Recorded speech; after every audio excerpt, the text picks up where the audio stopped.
Ooh, my face is so greasy looking in this light. Anyway, I like how we're just like, let's scrunch inside this frame here. So we just came back from seeing, is it Godzilla versus Kong or Kong versus Godzilla? Well, I mean, it doesn't really matter. It was Godzilla versus King Kong. Yeah, Godzilla versus Kong. Before we get into spoilers, we enjoyed it. Yes, it was a good movie. It was a very good movie. When we got to our seats, we saw in the Dolby theater, you know, with the good seats and sound and stuff. I joked about how we needed the partitions from the Japanese, from the movie theaters from Japan that I mentioned back in the King of the Monsters review. We needed those. That because you had your own table, and then like there was a hook for your coat, and then there was like the partitions and stuff. Yeah.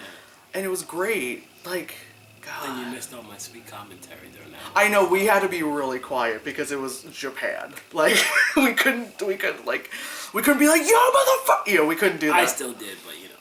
It was a lot of that. You could, as they said in the movie, Kong bows to no one. Yeah. That's racist. I mean, that's racist. And Jesus, and that's my mother sneezing her head off. It's like she heard your bullshit. Anyway, so, yeah, we both enjoyed it. Whatchamacallit, like, what? Oh. No, you're looking at, okay. Yeah, like I said, we both enjoyed the movie. I know, like, some of the negative reviews I saw from people are definitely people who, aren't, like, monster fans. Yes. You know? Because one person I saw was like, oh, why is this movie trying to be Pacific Rim? And it's like, Excuse me? Yeah. It's like, where did Pacific Rim get the idea? Of big things fighting one another. Like, okay, I get it. There's a part where they're in Hong Kong, and there's a big fight there. Okay, my mom is just... This is some good background audio, Jesus Christ. But yeah, they're in Hong Kong, there's a big fight and stuff. But, you know, inside baseball, they have to put it in Hong Kong because they're trying to sell it to China. You know, they want to make this movie sell, so it just is what it is, you know.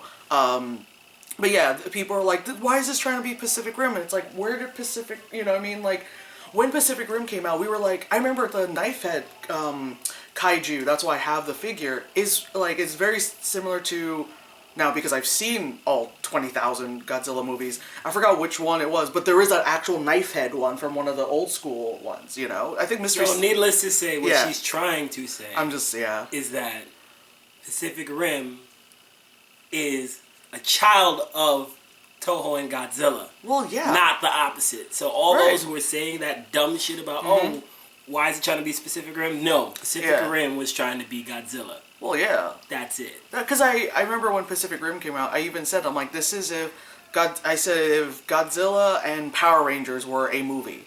Yes. Yeah, exactly. And it was done beautifully. It done beautifully, yes. But we're sadly not talking about Pacific Rim because that is practically a perfect movie. We are talking about Godzilla versus Kong. Yeah, so of course with these kind of movies, there is a focus on the human characters, but not so bad. Not so bad. Even though this movie had more human characters than the previous ones, it wasn't like the first one where it was just all about Aaron Taylor Johnson. Which, again, I will stand by this. If it wasn't for Bryan Cranston, who pretty much lured you into the movie and then gave us Quicksilver, you know, then we'd be like, alright, I guess we're stuck with him now, you know? Other than that, like, yeah, and then Godzilla showed up at like, the third act, like, I don't know why he's smoking a cigarette. Watch out, bitch! Anyway, obviously, I've said before, Godzilla, King of the Monsters, you know, like, they fixed it a lot because Michael Dougherty is a huge Godzilla fan, so there was a lot of, what do you call that, like, Easter eggs in the movie. You can tell it's made with a lot more love than the Gareth Edwards one. So this one, when the beginning title screen said story by Michael Dougherty, I was like, yes. So I knew I wouldn't be disappointed, you know? I love how this movie has so much neon lights in it. It's like the movie, like, wanted me to love it a lot. Because it's like, it's a sci-fi movie with monsters. Also, there's neon lights. Come on, bitch. You know you love this stuff. And even, what's his name? Brian something, who plays Paperboy in Atlanta, he was even like, he's like, you know what, if the world wasn't ending, this would be a good DJ booth. I mean, dead ass, it was really good. Yeah, it was had my favorite color, purple in it. So yeah. I gotta, you were just like, yeah, that's literally what your computer is going to be when we build it. Yes. Yeah, pretty much, yeah. But yeah, we enjoyed the movie. It had the human elements to it. Mm-hmm. Yeah, there was a lot of like, comic relief and silly stuff, but like that kind of comes with the territory with this stuff. Also, because it's trying to balance out. Right. That's the main thing with good movies, is a nice, hefty balance of levity, seriousness. You know what I'm saying? Like, and your awesome moments. All that is mixed into a nice, perfect stew, and you just get awesomeness. Yeah, it was, like I said, a lot of fun watching it.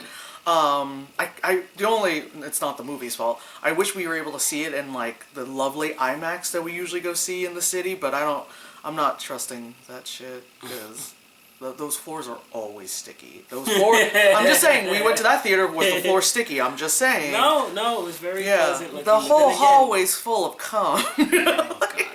Sorry, it's a reference to a drag queen, you wouldn't know.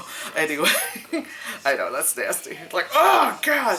Anyway, I guess we'll go into spoilers. Anyway, so, I got spoiled by the character, the added character in the movie, because the movie came out Wednesday. We were initially going to see it the day of, but schedule things, so we had to push it to the weekend. And the night of, I'm like, I go on Instagram and I follow Toho, of course, and Toho's like, blah, blah, blah, do you want to buy our Mecha Godzilla thingy? And I was like, Mecha Godzilla's in the movie? And I was like, oh, okay. And then in my head I went, oh my God, that's amazing. Like, I knew exactly what the story was going to be, was that Kong and Godzilla are going to fight, and then they're going to be like, hold on. Let's get this motherfucker. Exactly, like, all right. We still got beef, but we'll get to each other later. Let's deal with him first. Exactly. Whatchamacallit, yeah.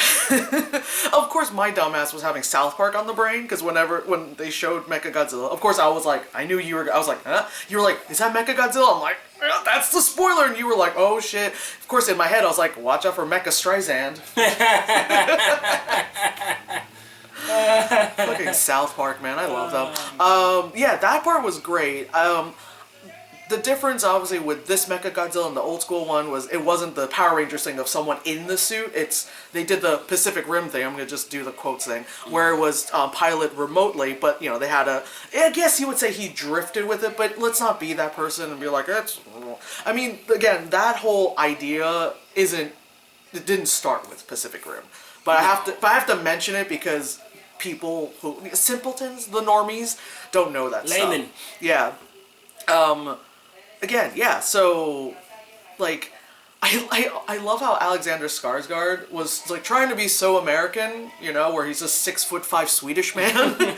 Every time he's in these movies, he's like, yes, I am an American. I'm like, Skarsgård, you were Swedish as fuck, like, That's one, and then two, it's just like his character was just, like, so easily wrapped up into this plot, which kind of pisses me off for as smart as he is. Right. I also love that, like, he's a scientist guy, but I love how, like, towards in the third act, it's like suddenly he knew how to fly that thing. I was like, I'll let that go. Yeah. But, like, when it happened, I was like, let stuff like that. Of course, but when that happened, I was like, wow. But I guess in any emergency, you'll be like, fuck it, let us fly out from the center of the earth. And then plus, him, I think he was kind of part of Monarch too, so like they had similar technology. Because he did say like his brother flew it. I don't know. Yeah, his brother flew a similar thing. So like, sure, he's a scientist that comes with the territory. Let's just leave it at that. Fine. Again, like it's not something I'll be like minus 20 points. I'm just like it was just a thing I thought of when it happened. But I was like, I wasn't like no, like please. I really like what they did with the camera work. I mean it's all CGI during this parts, but like during the fights where like it would follow Kong like above the water, flushed under the water, above the water, like that, or like it was like it's the equivalent of if you're shooting it on a person, it would be when the person would wear the camera, and then when Godzilla would fight, it would go with him, like falling over and stuff. I really like that. You were talking about how you like that his atomic breath didn't take that long to charge up. Yes, I was saying how like they put a little bit more romance in his atomic breath, where like it just didn't look like a finishing move. It looked like anything he could just do regularly, like which an it Hadouken. You know, yeah, what which he it just is. come out. He Yeah. just come out. He just come out. Right. Use it whenever he wants to. Yeah. And visually, it looked a lot better than the previous one.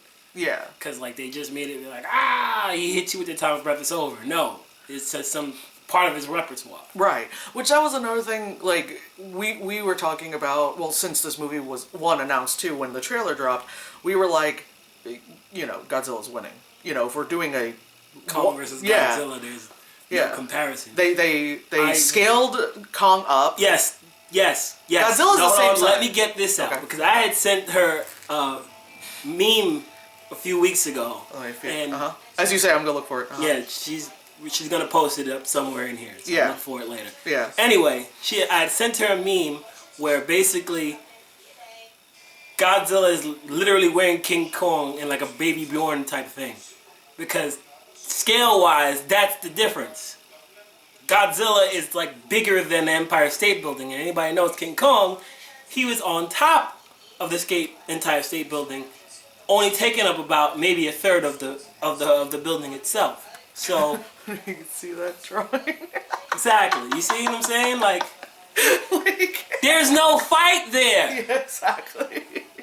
When he said that, I was like, yeah, that's true. Yeah, so I'm like, who are they Are they shrinking Godzilla, or are they gonna read a repulsor, make my monster grow King Kong?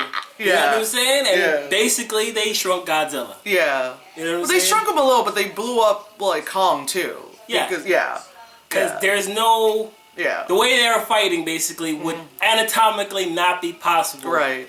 Because Kong is that much smaller than Godzilla. I know, right? Like, the word God is in his name. Exactly. Godzilla, king of the monsters. Right. Not Godzilla. That guy who just can shoot fire breath. No. King of the monsters. I love that the argument of Godzilla not being able to fight against King Kong is that he has shorter arms. Yeah. But he also has atomic breath, so... Exactly. And plus, when they were first fighting, they were on a barge, and it's like Godzilla can breathe underwater. He has water advantage, but Kong was underwater like, fuck, shit! You know? It's like, he wraps him up with that tail and drag him on the water. That's basically it. He can drown him. If it weren't for the humans who helped him out, he would have lost in round one. Exactly, and which he technically did. Yes, you know? no, he did. He got his ass whooped. Yeah. In round one, because basically how it went, Godzilla sensed something was up. Went to where the problem was. Fucked their shit up. And says, "Yo, stop your shit, or I'm coming back." Right. Then they left. Found King Kong. It's like, "Yo, we need this guy to go find something so that we could find this other thing to maybe fight Godzilla," because as you can see now, he's fighting us. Right. Not showing the fact that they're hiding something from the scientist guy, which is why I was pissed at him. But him being the adventurer and scientist in him, he's like, "Oh no, let's do this thing, and just go find the thing." Then King Kong gets wrapped up in the shit, because he's on the ship like, "Yo, where the fuck am I going?" Yeah. "Oh, I'm going to my home. I thought I was home. Fuck it, I got the girl here with me. Let's just go." He's like, Then Godzilla comes and starts kicking his ass. He's like, "Yo, dude, why you fighting me? Like, I'm taking a nap, bro. Why you beefing with me?" He's like, "Cause you running with these stupid motherfuckers who's trying to take me out." And he don't understand that. He's like, "Yo, what are you talking about?" Right. Yeah. Then they later on get to his Hollow Earth homeworld or whatever. Right. And he finds a fucking God of War axe. And you know what's so funny is that in my head, because they were like underground, in my head I saw that axe and I literally was like, he's got Gimli's axe. And then it started to glow blue and then I leaned over to him, so like, it glows blue and orcs on here. And the blade part of it is a fin from Godzilla. Because then when he like I guess plugged it in, you know, when he plugged it in, then it like became like you saw a symbol that looked like Godzilla, which it's the same blue, it's like it is. So, yeah, because who is king of the monsters? Exactly. You know, So for reference sake, I would say that was supposed to show like on land Kong and his tribe, whatever they were the rulers there. Right. But they still respected Godzilla. Yeah, because they're friends, you know? They're friends. Sure. Were they cool. do you think they're roommates? Sure. Call them friends, call them whatever you want, but it just doesn't change the fact that there's no fighting there. Yeah. I mean, when he came back with the axe, though, he did kind of wash him a little bit because he got him a few good times. Because Godzilla wasn't prepared for somebody to have that axe. Well, that to and block also his atomic breath. So but then that's also you are literally being fought with your own strength.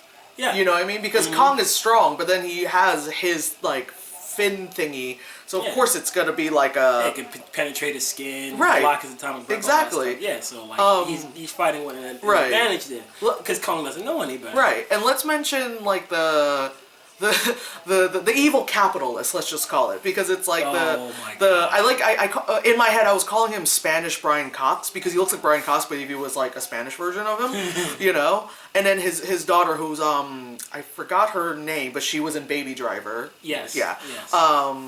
And so they're the evil corporation, you know, the evil capitalists. Corp, yes, they're evil corp. They're capitalists, and so of course, you know, they're just they want to do the thing of this is whatever. Well, they don't know what Godzilla is, but it's let's just say nuclear power because it is. Basically, let's take this power and then we will make money. Yeah, evil stuff. Money and all that stuff. Yeah, but so they're fucking with shit that they don't understand. Right, because I love that the part where before Godzilla showed up with the barge thing, and she was like, "Oh no, let's get rid of like Kong," or like something like abort mission or something, and then the science lady was like, "Bitch, I'll throw you overboard." I'm glad she said that because you know in movies, whenever you think it, and then they don't say it, like the dialogue's usually just like, "That's not what we're gonna do," and it's like, bitch, if I was in the situation, fuck professionalism. I'd be like, "Bitch, you want to go overboard?" But she said it, and we were like, "Well, okay, yeah." Mm-hmm. Exactly. You know? Regardless, whatever money you think you have, in a situation where there's monsters involved, it's not saving you. Which was great when like everyone in the audience was like cheering when he like grabbed the machine and just I thought he was gonna fight it. He just like looked at it. He looked inside and like, oh yeah, that's that bitch that was talking shit. Crush. Whole lot. And everyone in the audience was like, yeah, because fuck you, you know? Exactly. Because it's like when you watch these movies, you're on the side of the monsters. I mean, unless, I don't know, is that what really you're supposed to? Because I'm on the side of the monsters. Or are you supposed to? Because I'm like, I am, you know? It's like, you're supposed to be on the side of the monsters if the monsters on their side of humanity. And right. For the most part, these movies were. Yeah. You can say, oh, but, you know, he destroyed stuff and people got hurt. Yeah, because overall, those same people were involved or in the area of where bad shit for the planet was happening. Right. You know what I'm saying? Yeah. They were polluting it. This movie was just propaganda for the Green New Deal. That was a good one. I can't. That was a good one. There's liberal media trying to look. They were trying to sell us about high-speed rails in the movie. I mean, the fact that you could go from Florida to Hong Kong. I mean, that's not bad, you know. Dude. No, we need high-speed rails like deadass because. How fast did we travel in Japan? I'm just saying, motherfucker. God, I want to go back. Anyway, let's not get sad about that. Anyway, yeah, so there was that. Also, like, yeah, so she got fucked up. Then her dad, you know, again, megalomaniac, money. And I love how, in these past, like, 3 Godzilla movies, there has to always be a Japanese person to say Godzilla because it's required by law, you know? But this Japanese person was a bad person, and then he got snuffed, which good for you, because you're a bad person, so that's okay. Because he wasn't, you know, sacrificed like, you know, like Ken Watanabe's character, which that was, again, like I said, sad. But he was sacrificed for an evil monster. For an evil monster, yeah. And then with Mechagodzilla, that was actually fucking cool. No, like, the way how they introduced Mechagodzilla. Dope as shit, yeah. Yeah. It was right after round 3. Godzilla stuck his nails in King Kong's chest like, yo. Put his boot down. Chill the fuck out. I run this. Yeah. I run this. Yeah. King Kong's there like, fuck you. Yeah. And it's just like getting ready to pass out or die or whatever. Yeah. And then, you know, King Kong's like, then Godzilla's like, yeah, finally took care of his ass. What was your now thought? Let me go find out what else is out here. What was your thought on like the little mute girl? So they explained in the story that Skull Island was taken over by a ravaged storm. Right. And that killed all of her people. Right. The people that we saw in the movie, the previous movie. The previous movie. And basically he took her in. Right. So the girl was fine. She wanted nothing better than just for Kong to live in peace. Right. And thankfully so he did. And it's like not to be like, I guess, you know, like not to be an asshole, I guess, to be about it. It's such a plot device. Like, obviously it's a plot device, but to be so cynical, it's such a plot device that like there's really no way to communicate with Kong. But you know, of course, this innocent child who can sign, and then Kong can sign too, and so just this little girl saying Godzilla is not your enemy, friend, you know, that kind of stuff, friend, you know, that kind of stuff. Well, it's, again, I'm not being an ass being like, oh, this is stupid, but I love that the usage of innocent child, because if you think about it, like Millie Bobby Brown's character was kind of that character in the previous movie. She was that to Godzilla. Yeah. Which this girl is that to King Kong, whereas they represent the humanity, well, the pure humanity of the planet. Because she is such a tiny child. Right, yeah, you know what I'm saying? There's something that happens to us between our adolescence and adulthood where we lose that. It's the media. No, okay, I'll stop. Let me just stop. There's something that happens to us in the middle where we lose that, and as she's like, you know, more of a. Sorry, I was getting a message on my ear. Yeah, I'm take that out for now. Yeah. Okay. Even I heard it, I'm like, who the fuck is talking to you? Yeah, so basically, those characters represent the pure humanity that we have that can still communicate to the earth. Because regardless of anything, like, these monsters have been around for God knows how long. So they have some type of intelligence. Right. So it's not the fact that they can't communicate with us, it's we don't know how to communicate with them. Right. You know what I'm saying? It's like, I still love when you go to certain places, like, oh, you don't speak English? It's like, yo, why don't you learn our language? Because it's been around longer. You know what I'm saying? Like, it's like the thing, like, you have to bring back Japan. It's like the thing of my ass go, like, the 3 days I was by myself in Japan. I'm just like there, like, my knowledge of Japanese is food based.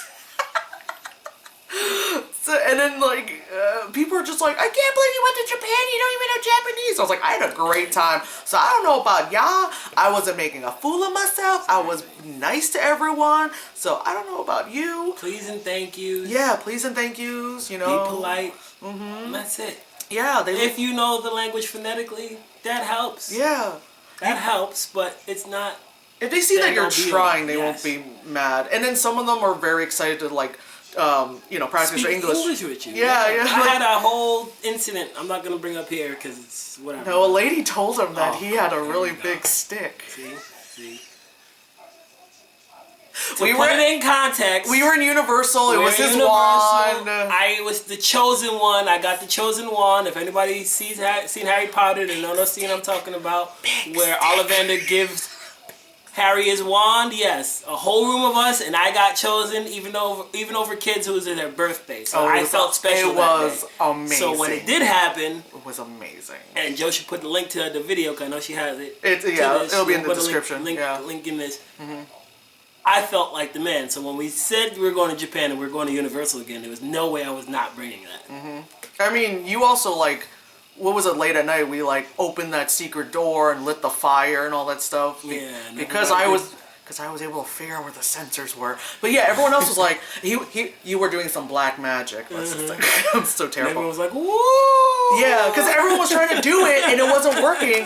And then I was like, dude, the sensor's down there. And you did it. And it was like, whoo! I was like, see? Because I can spot things like that. Anyway, back to this movie. Back to the movie. But yeah, like, other than that, yeah, like, I enjoyed it. I had a lot of fun watching it. It's like, again, it's exactly what oddly enough, once I was spoiled that Mechagodzilla was going to be in it, I was like, okay, I know exactly what the storyline is going to be monster-wise. I don't know what the human part of it's going to be, and I frankly don't care. Because usually with these, I rather, the monsters. But I do love that in the end, like, I love when, before Mechagodzilla showed up, it was just, like, the last bit where, like, Kong and Godzilla were just in each other's faces, and then they were just like, oh, fuck it. And he's like, alright, I'm gonna go over here. But then finally, after they finished fighting Mechagodzilla, Godzilla just, like, kind of, like, looks at Kong. He might as well have just done, like, this to him after he was done fighting him, and then he just fucked off back into the water. He's like, you know what? I was good. I was taking a nap, because I fought all the other monsters, before. Now I gotta fight y'all. Bitch, I see you, Kong, but if you need me, you know where I'm at. You know what I mean? That's what it felt like, Yeah, kinda, because, like, the whole time, King Kong didn't know why he was in the situation. Yeah. He just found his ancestral homeland and an axe that could help him fight the guy who just kicked his ass in the water. So Yeah. he was just along for the ride. And then when the girl told him, like, hey, yo, look, you ain't beefing with him, really. You beefing with the other guy. He came back and fought and killed the Mechagodzilla just to let Godzilla know, like, yo, look, I ain't no bitch. Even though you beat me, you had needed my help to beat him, so we even. And that's basically what it was. So, round 1, Godzilla. Round 2, King Kong. Round 3, Godzilla. Overall, tie. Yeah. Because Godzilla needed King Kong to beat Mechagodzilla. Exactly. What was your thoughts on them using one of King Ghidorah's, like, heads to, like, fuel Mechagodzilla? Well, that was actually kind of interesting. They said that they used 2 of them, actually. Right. Because one was in Mechagodzilla, and the other one was used as the way station for the DJ booth. Yeah, the DJ booth. Yeah. You know what I'm saying? Yeah. Now you gotta ask yourself, where's the third one? Well, because remember that I think that one was destroyed because when the 3 of them, remember when he fucked up the one and then there was just the 2 left. Yes. Remember? Because remember he like fucked up the derp because there's always the derpy one. Yes. Like yeah. So they did that. Yes. Because I think that's the one that Godzilla like really fucked up. Yeah. But that's also like, well, I'm not surprised. I was gonna say like, but how did he get the skull? I'm like, well, this man has money, you know. And then to use Pacific Rim logic. Basically, he was To use Pacific Rim logic to grab like all the bits and pieces. There's always a cleanup crew. Yeah. Exactly. I was like, that's what I was gonna I was like, say. I'm gonna shut the fuck he up. was just basically like, to quote back Pacific Rim, he was one of those like what's Hellboy. Ron Perlman's character from Pacific Rim, who probably found some way to get the monster parts like that. Right. And then started his company, Apex, because he felt threatened by Godzilla, because humans weren't at the top of the food chain I mean, anymore. it's probably a penis thing too. You know how it always is. Whatever. All I know is he ended up being killed by his very own. That was great. We're like he's like monologuing. Mechagodzilla's in the background, like just slowly turns. It's like, and he's full in his speech, he's talking. Yeah, shit. And everyone else is like.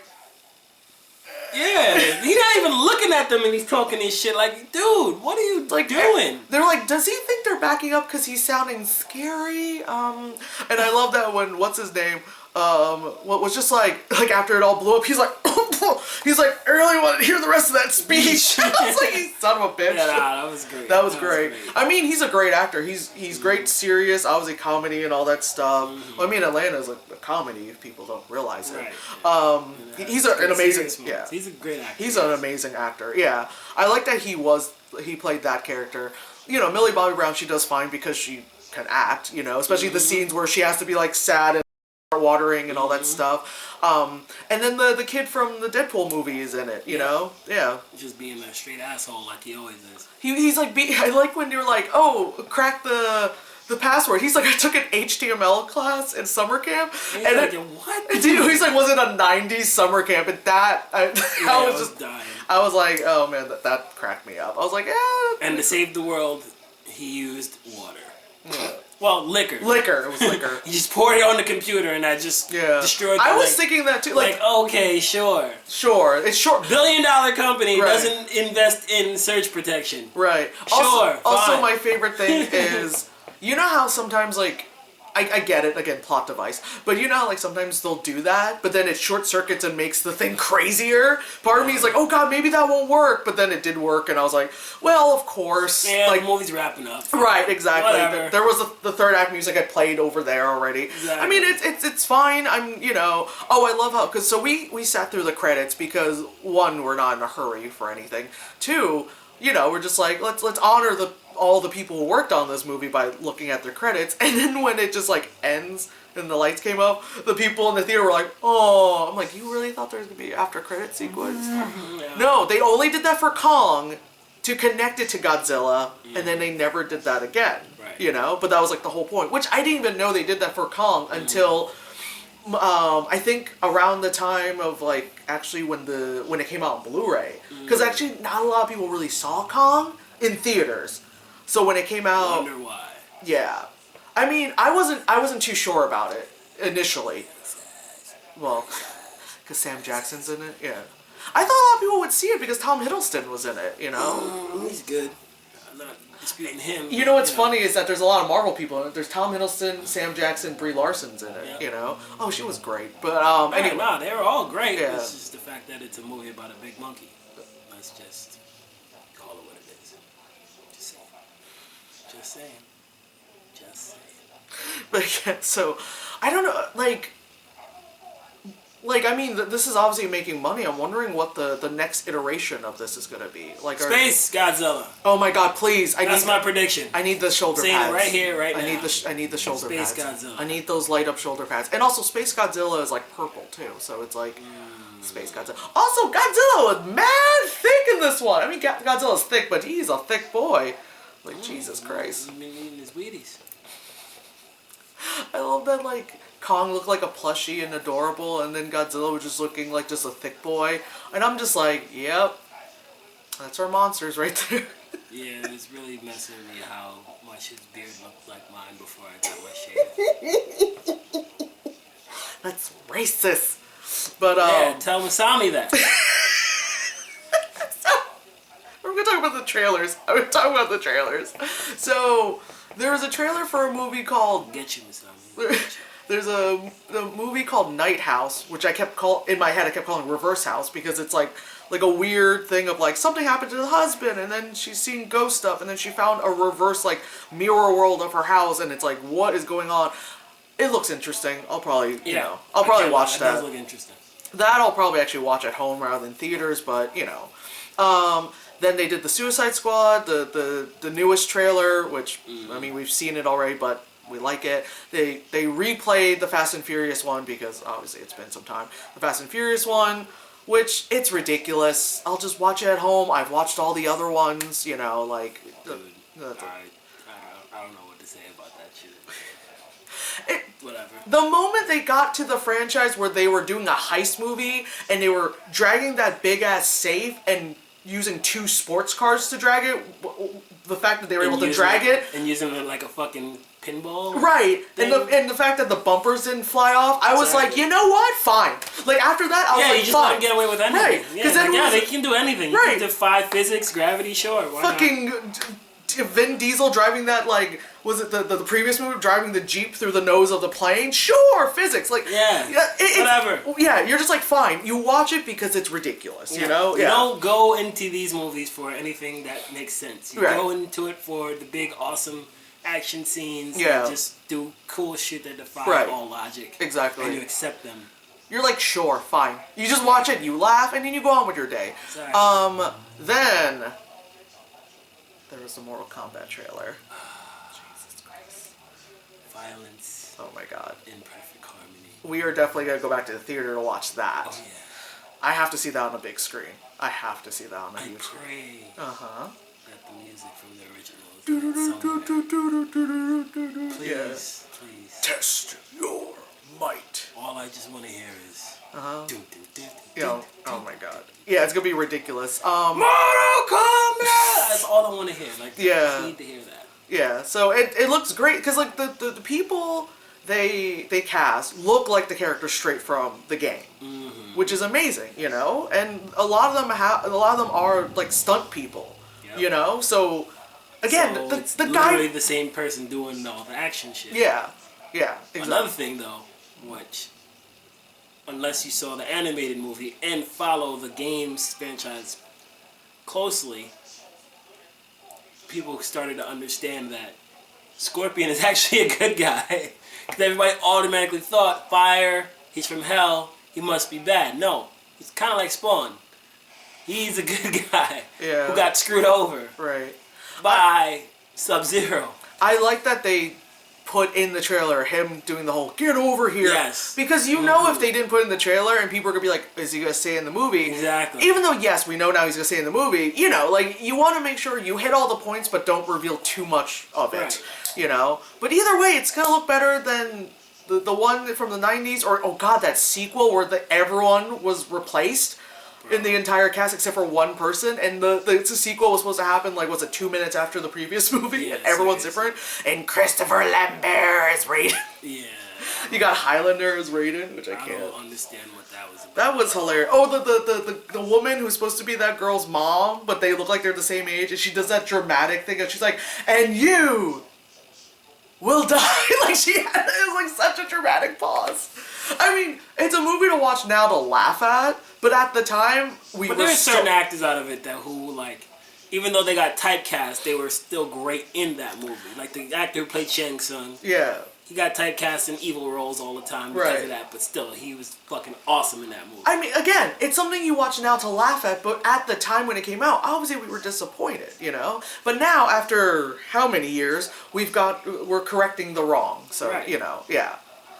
They still need to correct the wrong of the Street Fighter thing, but you know what? We'll take some time with that. We'll take some time. A little bit more time. Take a little time. The wound from that Chung-Li shit is still fresh. Oh my god. The fuck, wow. The fact that the Bison was like, is that an Irish accent? What accent is that? Yeah, seriously. What accent is that? Like, And he didn't have the outfit? Yeah, like... Which made me go, wait, I like the Raul Julia movie more? I mean, it's Raul Julia, so of course it's like, you can't beat him. Yeah. Really beat him. Yeah. That character. And Yeah. his fucking... Like lightning! Yeah, like he... That was some shit. He was that movie. He was that, yeah. He really was that movie. Yeah. Everything else was shit. It was all wrong. The speech with, what's his name? Jean-Claude Van Damme's character. Oh, Colonel Gao. Yeah, his speech that made no sense. At all. You're like, what? We're gonna go over there. Like, he's supposed to be American. Yeah. It's like, we're gonna go over there and get the people. Alright, we're not even talking about Kong anymore. Alright, Yeah, seriously. so, yeah. Anyway, let's wrap this up. Like, these are just conversations we have. Anyway, yeah, so go see Kong and Godzilla and all that shit. I mean, everyone's probably seen it by now since it's up on HBO Max. But anyway, yes, let's... done.